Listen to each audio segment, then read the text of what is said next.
नमस्कार दोस्तों, स्वागत है आपका A to Z स्टोरीज अद्भुत ऑफिशियल पर। साधु संत फकीर गुरु रहबरों की सदा ही जय जयकार। आज मस्त शहंशाह फकीर स्वामी राम तीर्थ जी के जीवन का परिचय आपके साथ साझा करेंगे। शहंशाह स्वामी राम तीर्थ संन्यास से पूर्व स्वामी राम तीर्थ का नाम गोस्वामी तीर्थ राम था। इनका जन्म 22 अक्टूबर 1873 को तत्कालीन पंजाब प्रांत के जिला गुजरांवाला के ग्राम मुरारीवाला में हुआ था, जो इस समय पाकिस्तान में है। इनके पिता का नाम था पंडित हीरालाल और माता का निहाल देई। पंडित हीरालाल जी की आर्थिक स्थिति अच्छी नहीं थी। उनके घर का खर्च धार्मिक संस्कारों, कर्मकांड और खेती से उनके घर का खर्चा चलता था। लेकिन तीर्थ राम के जन्म के कुछ दिनों के बाद ही उनकी माता का देहांत हो गया। इनका लालन पालन किया इनके बड़े भाई गोसाई गुरुदास मल और उनकी वृद्धा चाची ने। परंतु यहाँ कुछ लोगों का मानना है कि इस काम में उनकी बुआ श्रीमती धर्मकौर की महत्वपूर्ण भूमिका थी। गोस्वामी तीर्थराम का संबंध कुछ लोग रामचरितमानस के रचनाकार संत तुलसीदास जी से मानते हैं, जबकि कुछ के विचार से इसी नाम के एक और संत थे जिनकी प्रसिद्धि उत्तरी पश्चिमी सीमा पंजाब प्रांत में थी, जिनकी गद्दी चित्रल के पास स्थित स्वाट में थी। यहाँ अपने पूर्वजों की गद्दी पर तीर्थराम अपने पिता के साथ समय समय पर माथा टेकने जाया करते थे। अब बालक तीर्थराम जी जब 5 वर्ष के हुए तो इन्हें मुरारीवाला प्राइमरी स्कूल पढ़ने के लिए डाल दिया गया। यहाँ उनके शिक्षक को, जो मुस्लिम थे, इस बात का संकेत मिल गया कि उनके पास पढ़ने वाला साधारण सा दिखने वाला बालक अति विशिष्ट व्यक्तित्व का धनी है। यह भविष्य में विशिष्ट व्यक्तित्व का धनी बनेगा। सभी जानते हैं कि उस समय समाज में बाल विवाह की प्रथा थी। इसके अनुसार कम आयु में ही बच्चों की शादी कर दी जाती थी। तीर्थराम के साथ भी ऐसा ही हुआ। उनका विवाह मुरारीवाला से 6-7 कोस की दूरी पर स्थित वीरोके ग्राम के एक ब्राह्मण परिवार की बेटी शिवो देवी के साथ कर दिया गया। गांव के स्कूल में शिक्षा पूर्ण हुई तो आगे की शिक्षा के लिए पिता ने तीर्थराम को गुजरांवाला के हाई स्कूल में भेज दिया। यहाँ उनका संपर्क भगत धन्नाराम से हुआ, जो तीर्थराम के पिता के मित्र थे। धन्ना जी की ख्याति लोगों में एक ऐसे सिद्ध पुरुष के रूप में थी जिनके द्वारा कही गई बात पूरी हो जाती थी। इसलिए लोग उन्हें रब जी इस नाम से पुकारते थे। रब जी, रब जी का मतलब परमात्मा जी। अब तीर्थराम को भगत जी बाकी लोगों से थोड़ा भिन्न लगे। उनका आचरण संसारी व्यक्तियों सा नहीं था, इसलिए उन्होंने भक्त जी को अपना मार्गदर्शक गुरु स्वीकार लिया।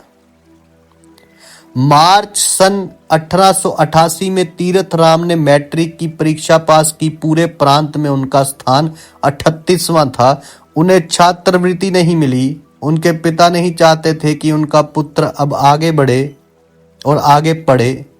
वे चाहते थे कि नौकरी करके वे उनका साथ दे, परंतु तीर्थराम अभी आगे और पढ़ना चाहते थे।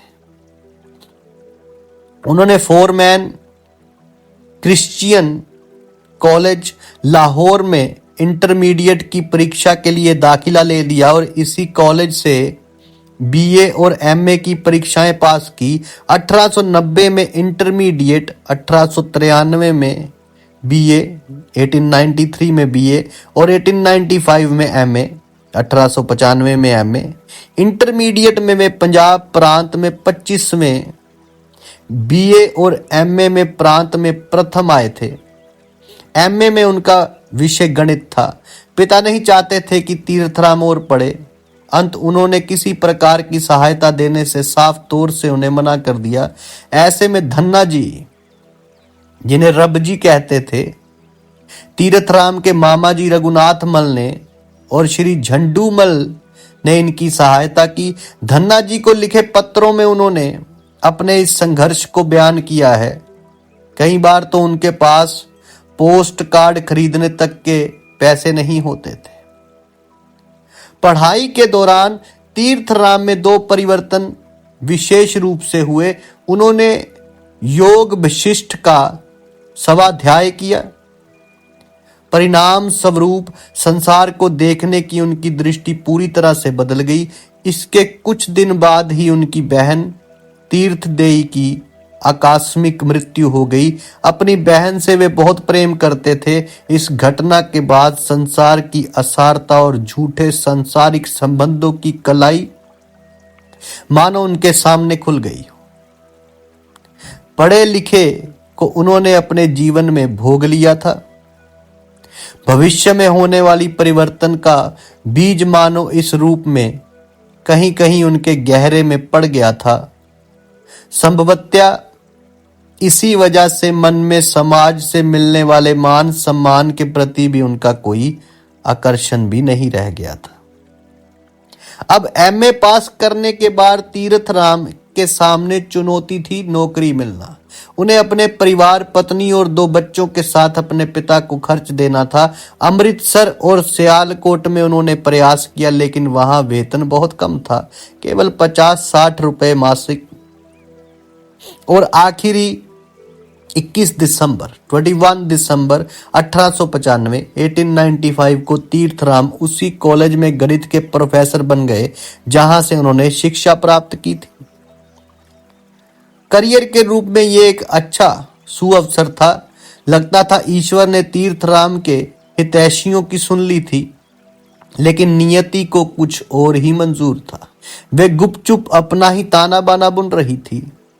यह संयोग ही था कि मिशन कॉलेज लाहौर में तीर्थराम जी का भक्ति विषय पर भाषण हुआ, जिसने श्रोताओं को मंत्रमुग्ध कर दिया।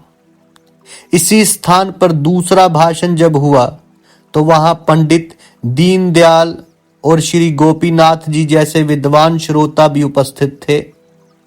वैदिक परंपरा और भक्ति पर दिए गए इस भाषण को सुनकर लोगों को आश्चर्य हुआ कि एक युवा प्रोफेसर अध्यात्म और धर्म संस्कृति के बारे में इतना सब कैसे जानता है।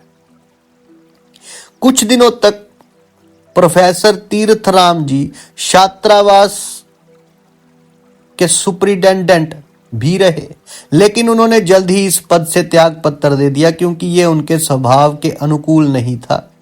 इससे उनकी साधना में रुकावट आ रही थी, और फकीर संत कभी भी साधना में रुकावट को कबूल नहीं करते। अब अपने इष्ट का वियोग उनसे बर्दाश्त नहीं हो पा रहा था, और आखिर उन्होंने एक कदम आगे बढ़ा ही दिया। विदित हो कि गवर्नमेंट कॉलेज लाहौर के प्रिंसिपल ने जब प्रोफेसर तीर्थराम का नाम प्रांतीय सिविल सर्विसेज के लिए भेजना चाहा, तो उन्होंने यह कहकर उसे अस्वीकार कर दिया कि जिस फसल को मैंने लोगों के बीच बांटने के लिए इकट्ठा किया है, उसे मैं अपनी सुख सुविधाओं के लिए कैसे बेच सकता हूं। यहां तीर्थराम के जीवन की उन महत्वपूर्ण घटनाओं का जिक्र करना बहुत आवश्यक है जिन्होंने उनके जीवन की गति को तेज घुमावदार मोड़ दिया।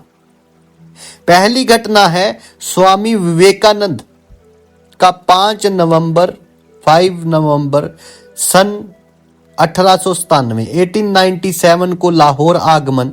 यहां स्वामी जी के हिंदू धर्म, भक्ति और वेदांत इन 3 विषयों पर भाषण हुए। इन भाषणों ने लाहौर क्या पूरे पंजाब के प्रबुद्ध जिज्ञासुओं को हृदयों में मानो नई चेतना का संचार कर दिया। इस प्रभाव से गोस्वामी तीर्थराम जी भी अछूते नहीं रहे। इन भाषणों का आयोजन गोस्वामी तीरथ राम जी ने ही किया था। वे उस समय लाहौर की सनातन धर्म सभा के महामंत्री थे। प्रचलित है कि गोस्वामी तीरथ राम जी ने स्वामी विवेकानंद के समक्ष भक्ति के प्रतिपादन के संदर्भ में असंतुष्टि की बात कही थी। तभी अगले दिन वेदांत पर स्वामी जी ने अपना ओजस्वी भाषण दिया था। यहां यह कहना अनुपयुक्त ना होगा कि स्वामी विवेकानंद के इस अद्वैत परक व्याख्यान को सुनकर, जिसमें जीवन के परम लक्ष्य को प्राप्त करने के लिए दृढ़ संकल्प शक्ति और विषयों के त्याग पर बल दिया गया था, गोस्वामी तीरथ राम के वैराग्य को मानो पंख मिल गए थे। अब उनके लिए एक एक पल बिताना मुश्किल हो रहा था। पहली घटना यह हुई। अब दूसरी घटना है जब द्वारका मठ के तत्कालीन शंकराचार्य श्री स्वामी माधव तीर्थ जी से उनको प्रेरणा मिली। उन्हीं से मिले मार्गदर्शन के फलस्वरूप गोस्वामी तीरथ राम जी ने संन्यास भी लिया था, अर्थात स्वयं से स्वयं को दीक्षा। ऐसे अन्य उदाहरण पुराणों में भी मिलते हैं। वैराग्य के परम उत्कर्ष पर होने की स्थिति में इस दीक्षा का विधान शास्त्रों में दिया गया है, लेकिन इसे नियम नहीं, विशेष स्थिति कहा जाता है। इस आदेश के बाद गुरु की खोज का बंधन भी गोस्वामी तीरथ राम जी के समक्ष नहीं रह गया। जब आत्मा ही गुरु है तो उसकी तलाश भीतर ही क्यों न की जाए। अक्टूबर सन 1897 को वे जीवन के सत्य की खोज में लाहौर से हरिद्वार पहुंच गए। देव भूमि में प्रवेश का ये द्वार जिज्ञासुओं को सदा से अपनी ओर आकर्षित करता आ रहा है।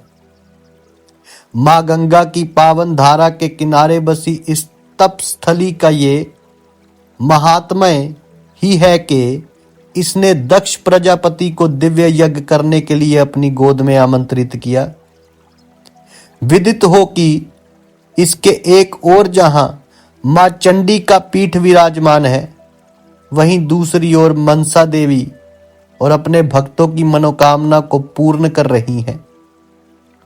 प्रत्येक 12 वर्षों के बाद महाकुंभ का यहां लगना भी तो इसके आध्यात्मिक महत्व का बखान करता है। अब यहां गोस्वामी तीरथ राम जी का मन बेचैन था।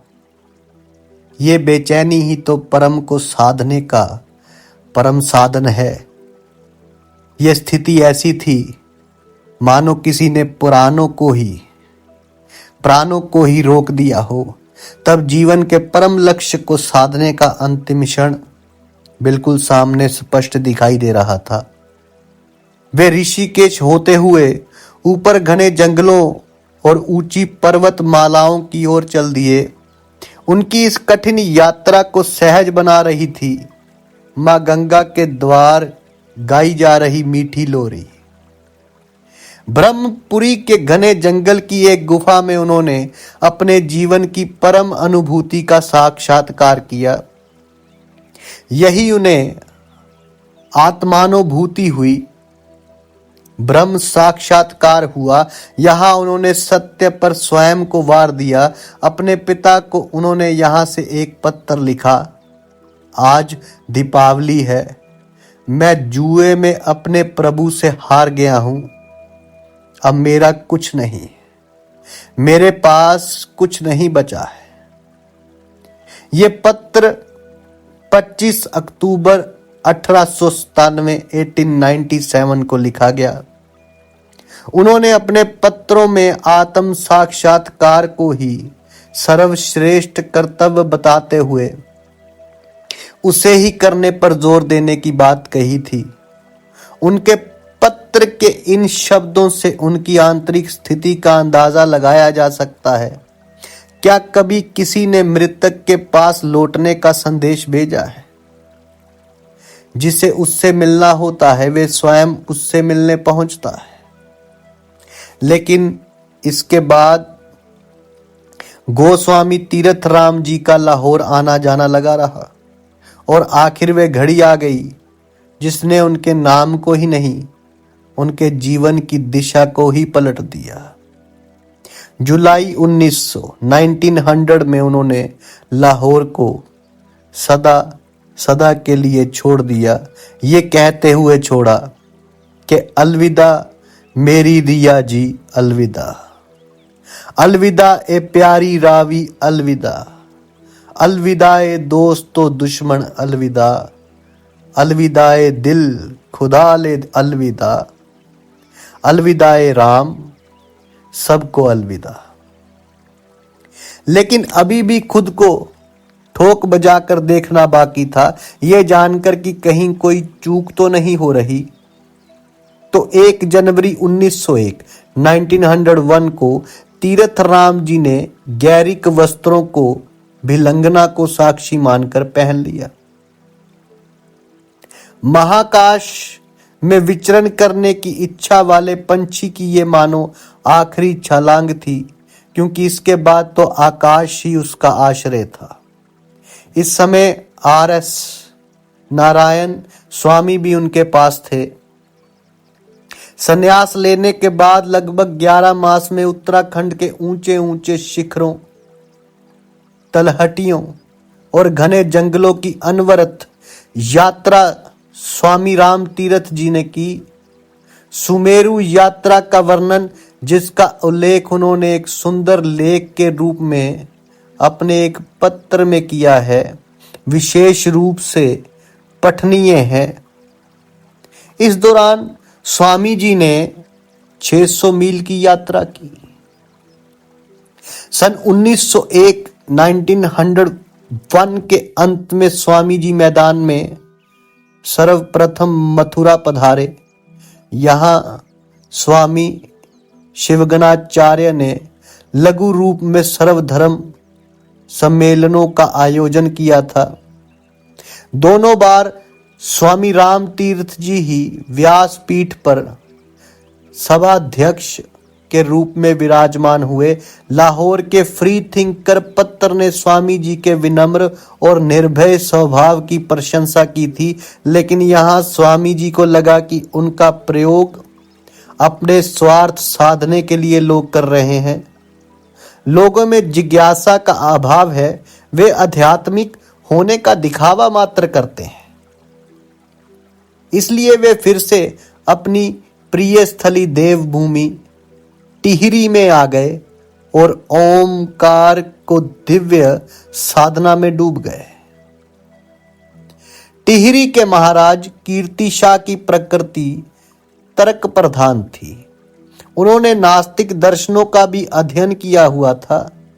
उन्होंने स्वामी राम तीर्थ जी से सब जीवन के विभिन्न प्रश्नों के सहज समाधान सुने और ये भी जाना कि उनकी क्या उपयोगिता है और उन्हें कैसे अपने दैनिक जीवन से जोड़ा जा सकता है। तो वे स्वामी जी के अनन्य भक्त बन गए।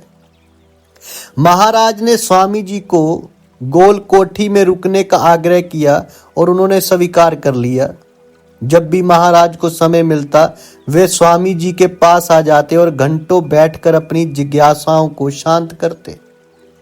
सन 1902 में समाचार पत्रों में एक समाचार बिना किसी पुष्टि के प्रकाशित हो गया कि शिकागो में आयोजित सर्वधर्म सम्मेलन की तरह का एक आयोजन इस बार टोक्यो में संपन्न होने जा रहा है। महाराज कीर्ति शाह ने स्वयं इसकी सूचना स्वामी जी को दी थी। महाराज ने स्वामी जी की स्वीकृति के बाद टोक्यो जाने की सारी व्यवस्था कर दी। नारायण स्वामी भी उस समय उनके साथ थे। स्वामी जी का मार्ग में पड़ने वाले बंदरगाहों में हिंदू व्यापारियों ने भव्य स्वागत किया। टोक्यो पहुंचने पर उन्होंने इंडो जापानी क्लब की ओर प्रस्थान किया, जहां उनकी मुलाकात सरदार पूरन सिंह से हुई, जो उस समय उपरोक्त संस्था के मंत्री थे और उसी क्लब में रहते थे। वहां जब उन दो युवा सन्यासियों का परिचय सदस्यों से करवाया गया तो मानो अपनेपन की लहर पूरे वातावरण में बिखर गई।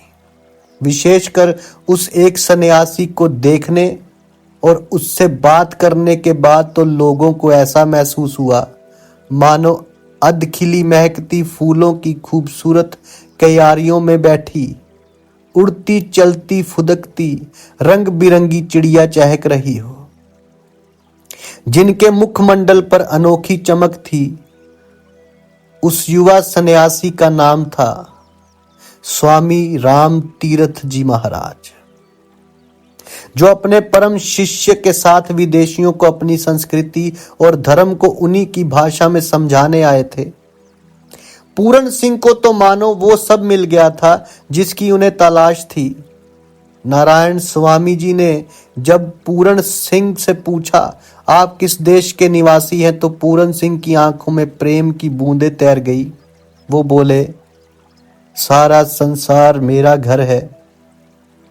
ये वाक्य पूरा हो पाता कि बड़े स्वामी ने धीरे से वाक्य को पूरा कर दिया, और भलाई करना मेरा धर्म। सारा संसार मेरा घर है और भलाई करना मेरा धर्म।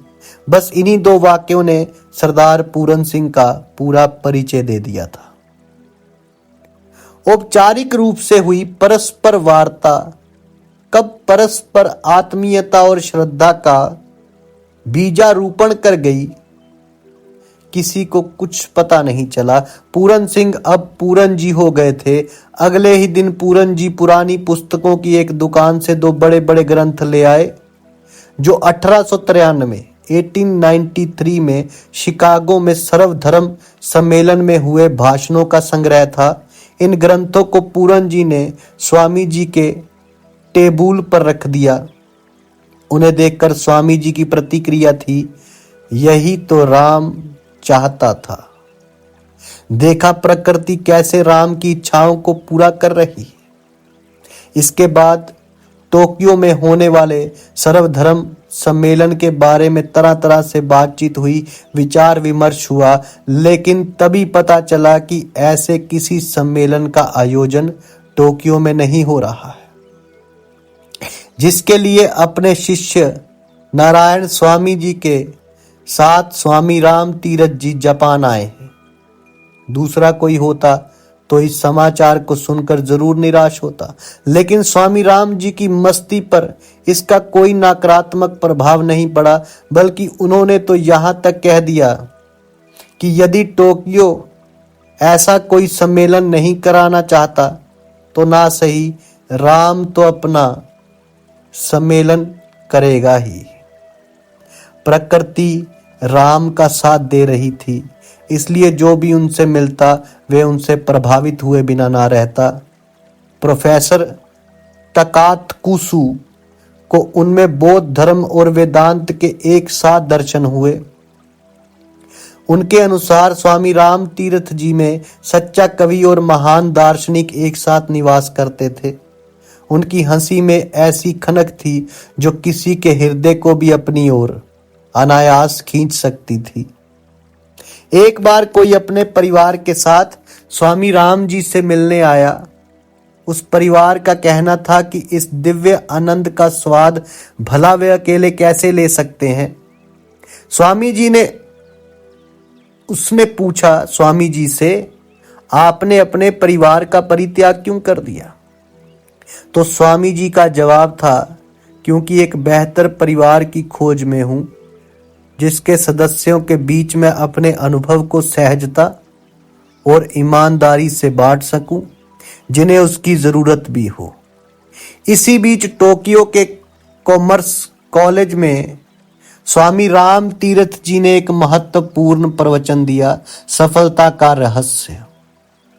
अखबारों में इसका विवरण पढ़कर रूस के राजदूत ने उनसे मिलने का प्रयास किया, लेकिन तब तक स्वामी जी सैन फ्रांसिस्को जाने के लिए रवाना हो चुके थे।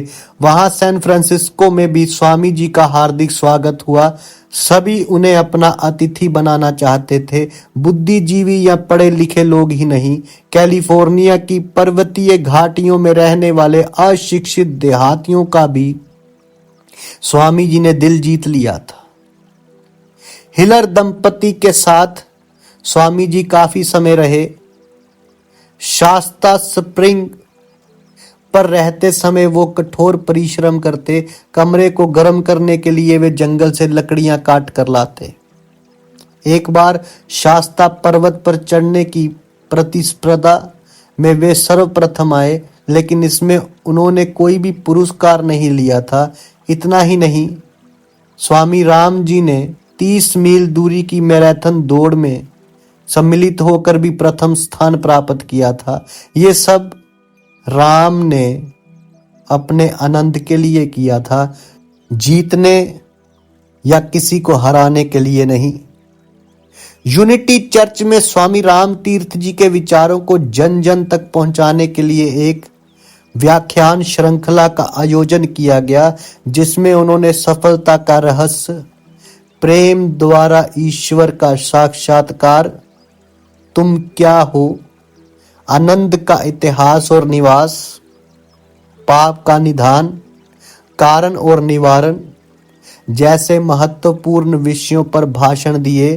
क्योंकि स्वामी जी का संदेश एक जाति, धर्म या संप्रदाय से संबंधित नहीं था, इसलिए उन्होंने उनको सुनने के लिए women's club, spirituality, Christian union जैसी कई संस्थाओं ने अपने यहां आमंत्रित किया।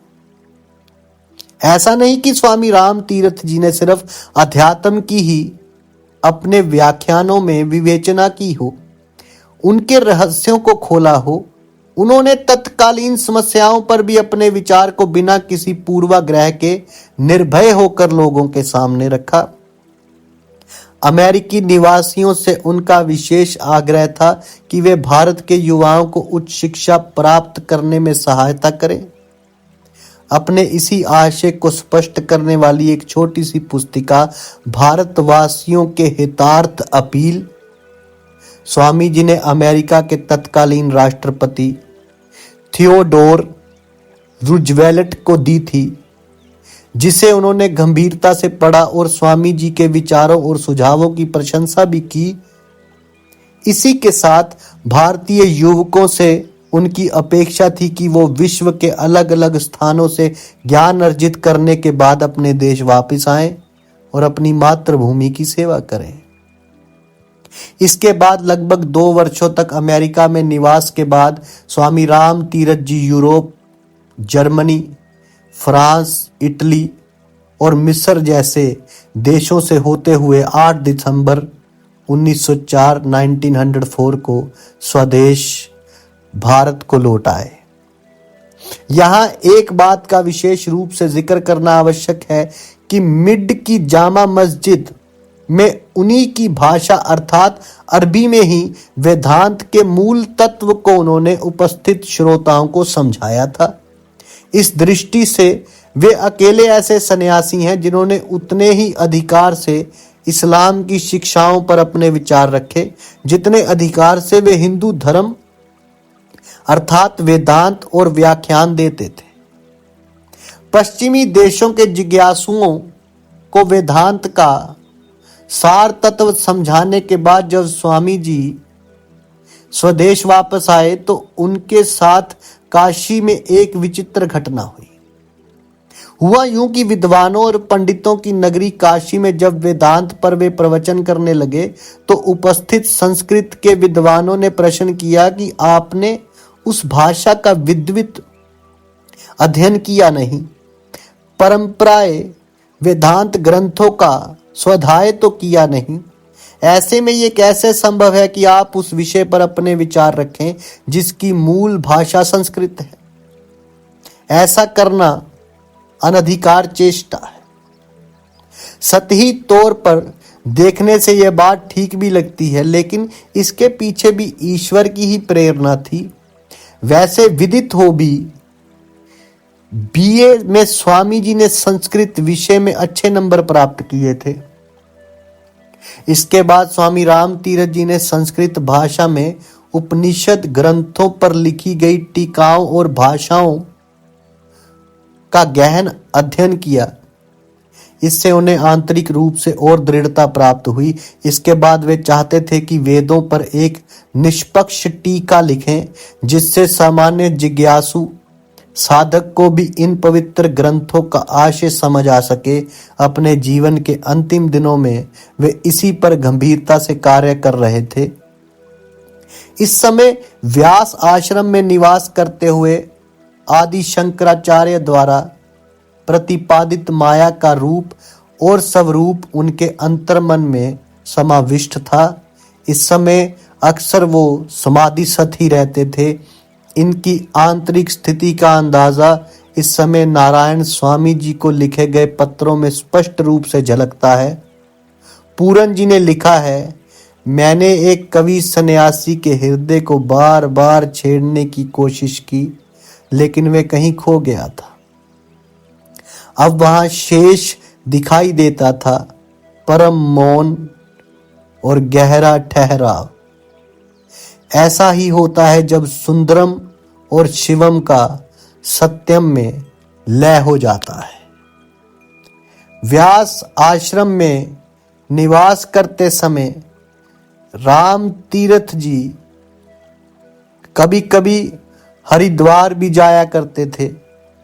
एक बार जब वे हरिद्वार में ही थे, तब उनकी चाची विमाता, धर्मपत्नी शिवा देवी और छोटा पुत्र ब्रह्मानंद, जो उस समय केवल 7 वर्ष का ही था, लाहौर मुरारी वाला से स्वामी जी के दर्शन करने आए। अमेरिका से लौटने के बाद उन्होंने अपने प्रिय को देखा नहीं था। आर्थिक और मानसिक रूप से उनकी दशा ठीक नहीं थी। उन्हें लगा कि अपने प्रिय का दर्शन कर शायद मन को थोड़ी बहुत शांति मिल सके। परिवार के आने की सूचना जब पूरन जी ने स्वामी जी को दी, तो उन्होंने निर्देश दिया कि वे उन्हें गंगा स्नान करने के बाद वापस घर जाने को कहें। स्वामी जी ने उनसे नहीं मिलना चाहते थे। स्वामी जी के इन शब्दों को सुनकर पूरन जी भड़क उठे। उन्होंने कहा, ठीक है, मैं भी उन्हीं के साथ चला जाता हूं। बाकी भक्तों की तरह ये आपसे क्यों नहीं मिल सकते। अब तर्क मजबूत था। स्वामी राम तीरथ जी ने उन्हें बुला लिया। बालक ब्रह्मानंद ने उन्हें स्कूल में सीखी कविता सुनाई। स्वामी जी ने उसे अंगूर का गुच्छा दिया। अपनी चाची से उन्होंने परिवार के अन्य सदस्यों की कुशलता जानी। चाची से बात करते समय बीच बीच में उनकी हंसी वातावरण के भारीपन को कम कर जाती। शिवा देवी से उन्होंने कोई बात नहीं की। वे भी अपने सर्वस्व को एकटक निहारती रही थी। बस दोनों के पास कहने को शायद कुछ बचा ना था। या तो दोनों एक दूसरे को भली भांति जान चुके थे, एकाकार हो चुके थे, या फिर साफ हो गया था कि दोनों के रास्ते बिल्कुल अलग अलग हैं, वो कहीं नहीं मिलते। कुछ समय की बातचीत के बाद लाहौर से आए तीर्थयात्री वापस चले गए। बाद में एक दिन स्वामी जी ने पूरन जी को बताया कि उन्होंने ऐसा क्यों किया था। उनका कहना था, कवि पत्थर नहीं बनाए जा सकते। आंतरिक विकास जिस मात्र में होता है, आत्मीयता का भाव भी उतना ही विस्तृत होता जाता है, लेकिन प्रत्येक आश्रम की एक मर्यादा होती है। देह की आसक्ति टूट जाने के बाद शरीर में बने रहना तत्व ज्ञानी को भार रूप लगता है। कुछ ऐसी ही दशा थी स्वामी राम तीरथ जी की जब वे विशिष्ट आश्रम में रह रहे थे। इसी समय उन्होंने स्वर्गवासी जज लाला बैजनाथ जी की प्रार्थना नामक पुस्तक के लिए भूमिका के रूप में उपासना नाम से एक लेख लिखा था। इस समय स्वामी जी ज्यादातर मौन रहते थे। पूरे दिन या तो पुस्तकों को पढ़ने में वो व्यस्त रहते, या फिर गाते गुनगुनाते, या फिर ध्यान में डूबे रहते। इस समय शारीरिक रूप से वो इतने दुर्बल हो गए थे कि पुस्तक उनके हाथ से कब छूटकर गिर जाती, उन्हें इस बात का पता ही नहीं चलता था। पूरन जी के अनुसार स्वामी जी का व्यवहार बदल गया था। ऐसा लगता था मानो वो आने वाले कल को स्पष्ट रूप से देख रहे थे। पूरन जी जब विशिष्ट आश्रम से जाने लगे तो स्वामी राम जी ने उनसे नहलाने को कहा। पूरन जी ने उनके कपड़े उतारे। वे झरने में जाकर खड़े हो गए। पूरन जी ने अपने हाथों से उन्हें नहलाया।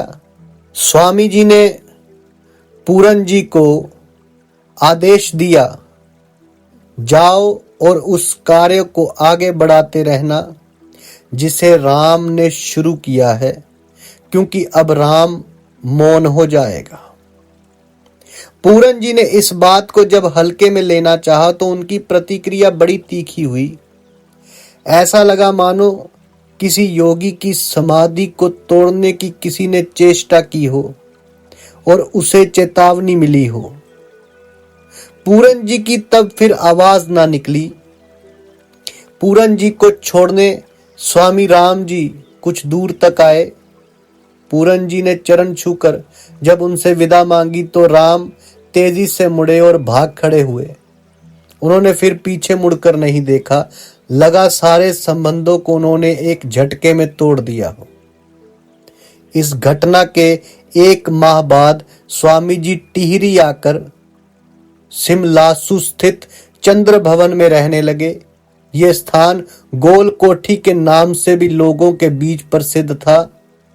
इसके बाद नारायण स्वामी जी के लिए भी अपने से दूर गंगा किनारे एक कुटिया बनवाने और वहीं रहने को उन्होंने निर्देश दिया। अब स्वामी राम तीर्थ जी जब बिल्कुल अकेले थे, इसलिए वो महाराज कीर्ति शाह के सिमलासु स्थित चंद्र भवन में आ गए। एकांत में वो स्वधाय चिंतन करते और लेख लिखा करते। यहीं पर उन्होंने एक महत्वपूर्ण लेख लिखा, उन्नति का निश्चित विधान। इसे लिखते समय कलम और पेंसिल दोनों का प्रयोग किया गया था। इस लेख में स्वामी जी ने उन्नति के उस नियम की चर्चा की है जो प्रकृति में विद्वान है और जिसे आध्यात्मिक जगत द्वारा सर्वसम्मति से स्वीकार किया जाता है। स्वामी जी इस समय शारीरिक रूप से दुर्बल तो थे ही, चट्टान से भिलंगना में कूदने के कारण उनके घुटने में चोट भी लग गई थी। इसलिए वे वही चंद्र भवन में भिलंगना से जल मंगवाकर स्नान किया करते थे। उनकी सेवा में एक रसोइया रहता था। एक दिन सुबह सुबह रसोइये ने स्वामी जी को कहा कि वे स्नान करने नीचे जा रहा है। स्वामी जी हैरान हुए। नहाने का चोर तड़के स्नान करने जो जा रहा था। जब कारण पूछा तो जवाब मिला, आज दिवाली है। उस समय स्वामी जी को कुछ लिख रहे थे। उसे बीच में छोड़ते हुए बोले, चलो आज मैं भी चलता हूं। ऐसा लगा मानो कुछ याद आ गया हो। वहां जाकर वे भिलंगना की स्वच्छ धारा में उतरे, डुबकी लगाई और अदृश्य हो गए। अनुमान है कि उनका पैर फिसला और वो गहरे पानी की धारा में तेज भंवर में फंस गए। रसोइये ने शोर भी मचाया लेकिन वहां कोई सुनने वाला नहीं था। कुछ देर बाद वो बाहर दिखाई दिए और भिलंगना की धारा के साथ बह चले। इस दिन वे पूरे 33 वर्ष के हुए थे। कुछ लोग इस घटना को आकस्मिक मानते हैं तो कुछ के अनुसार स्वामी जी ने पहले तो उस भंवर से निकलने का प्रयास किया, फिर भावी को स्वीकार करते हुए स्वयं को भिलंगना की पवित्र धारा में समर्पित कर दिया। उन्होंने अपनी मां गंगा को अपने जीवित शरीर को देने का वादा भी तो किया था, अर्थात स्वामी जी ने स्वयं जल्द समाधि ले ली। जबकि कुछ लोग मानते हैं कि उन्होंने जीवन से निराश होकर आत्महत्या की थी, लेकिन ये गलत है। ये बात तर्क की कसौटी पर स्वामी राम तीरथ जी जैसे महान व्यक्तित्व के स्वभाव को देखते हुए उचित नहीं लगती है। आत्महत्या तो जीवन से कुंठित व्यक्ति करता है। कुंठित वे होता है जिसकी कामनाएं पूरी नहीं हो पाती। जो समस्त कामनाओं से ऊपर उठ चुका हो, उसे इस परिधि में नहीं बांधा जा सकता है। इस कसौटी पर कसकर नहीं देखा जा सकता है। उसका मन सामान्य से अलग होता है। स्नान को जाने से पहले जो वो लिख रहे थे, उससे उनकी अंतर्दशा का स्पष्ट रूप से अनुमान लगाया जा सकता है। उन्होंने लिखा था, ओ मौत, बेशक उड़ा दे इस एक जिस्म को, मेरे और शरीर ही मुझे कुछ कम नहीं। सिर्फ चांद की किरणें चांदी की तारें पहनकर चैन से काट सकता हूं। पहाड़ों में नदी नालों के वेश में गीत गाता फिरूंगा। आनंद के महासागर के लिबास में लहराता फिरूंगा। मैं ही मनोहर वायु और प्रातकालीन समीर की मस्ती हूं। मेरी ये मनमोजी मूर्ति हर समय हलचल में रहती है। मौत को मौत आ न जाएगी, कसद करके जो मेरा आएगी। मुझको काटे कहाँ है वो तलवार, दाग दे मुझको वे कहाँ है नार। बाद में ताब कब सुखाने की, आब में ताब कब गलाने की। इस रूप में पहाड़ों से उतरा, मुरझाते पौधों को ताजा किया। फूलों को हंसाया, बुलबुल को रुलाया, दरवाजों को खटखटाया, सोतों को जगाया। किसी का आंसू पोंछा, किसी का घूंघट उठाया। इसको छेड़, उसको छेड़, तुझको छेड़, वे गया, वे गया, वे गया। ना कुछ हाथ, ना किसी के हाथ आया। अब जिस दिन नवयुग के इस महान पुरुष ने अपनी लीला का संवरण किया, उस दिन अक्टूबर की 22 तारीख थी और सन था 1906। अपनी देह का परित्याग करने के बाद ऐसी महान आत्माएं कहाँ जाती है? इनका सामान्य रूप में कोई उत्तर नहीं। हाँ, उन संकेतों से अनुमान जरूर लगाया जा सकता है जिन्हें ये अपने बाद छोड़ जाते हैं। कहते हैं कि बाद में जब इनका पार्थिव शरीर मिला तो वे पद्मासन में था और होठों की मुद्रा बताती थी कि ओम का गान करते हुए उन्होंने अपने प्राणों को समष्टि चेतना में विलीन कर दिया था। आज देवभूमि उत्तराखंड के झरनों के कलकल नाद, चिड़ियों की चहचहाहट, पत्तों के हिलने, फूलों के खिलने, फूलों की खिलने, फलों के रसीले स्वाद, पर्वतों के हिमखंडों में उनका अनुभव किया जा सकता है। किसी ने सच कहा है, मर के भी इस खाक में हम दफन रह सकते नहीं। लाला ओ गुल बन के वीरानों पे छा जाते हैं हम। वो कहते थे मैं ब्रह्मांड हो गया। आज ऐसे मस्त फकीर की जो सबको हो, जो सबका हो और सबको अपना स्वीकारता हो, जिसके जीवन में सर्व खलविदम ब्रह्म, सब ब्रह्म का ही रूप स्वरूप है, जीवंत हो गया, जरूरत है। स्वामी राम तीर्थ जी महान संत, अलमस्त संत थे वो। उन्होंने कहा मैं ब्रह्मांड हो गया और मौन से उनकी गहरी दोस्ती हुई। जो मौन में उतरा वो ब्रह्मांड हो गया। साधु संत फकीर गुरु रहबरों की सदा ही जय जयकार। जल्दी मिलते हैं एक नई वीडियो के साथ। तब तक के लिए आप सबका धन्यवाद। आप सबके भीतर बसे उस परमात्मा को मेरा प्रणाम।